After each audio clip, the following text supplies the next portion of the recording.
Kas tas tāds ir? Izties pēc kaut kāda burbuļa.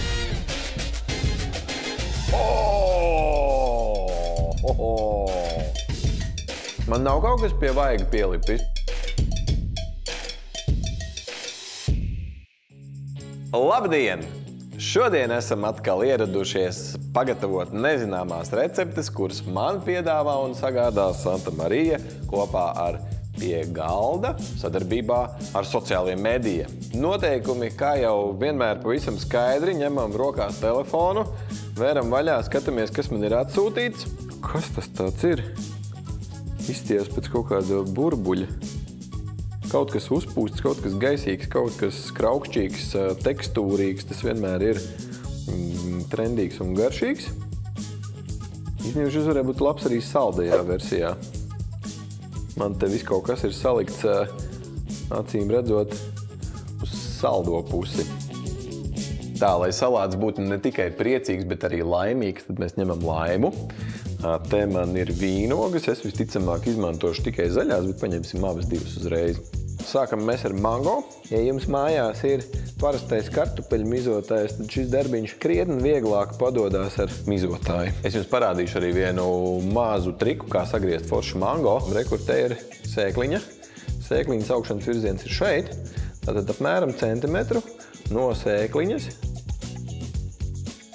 Griežam apkārt. Un no maliņām apgriežam apkārt. Rezultāts tieši tāds pats kā ar šo instrumentu, tikai netērējot naudu. Tā, zemenes. Griežam zemenes. Šeit galvenais ir, lai mums visi augļi būtu līdzīgos izmēra gabalos. Nākamie fizāļi.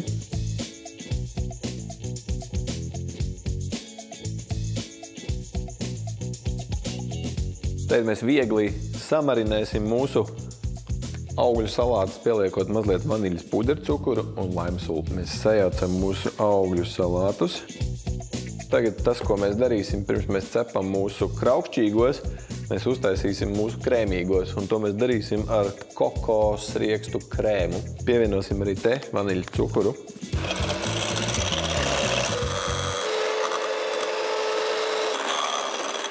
Mums ir palicis pēdējais solis sagriezt mūsu rīzpapīru un uzsildīt eļļu. Eļļu mēs sildīsim pirmo, kamēr viņa silst, mēs varam sagriezt rīzpapīru. Ai, ai, ai, aloče de amore.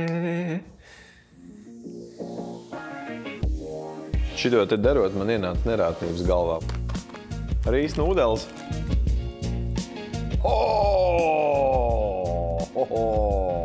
Pienācis patiesības brīdis mūsu eksperimentam. Uzliekam augļu salātus.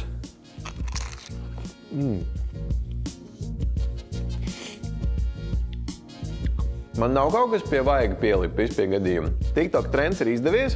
Paldies jums par uzmanību.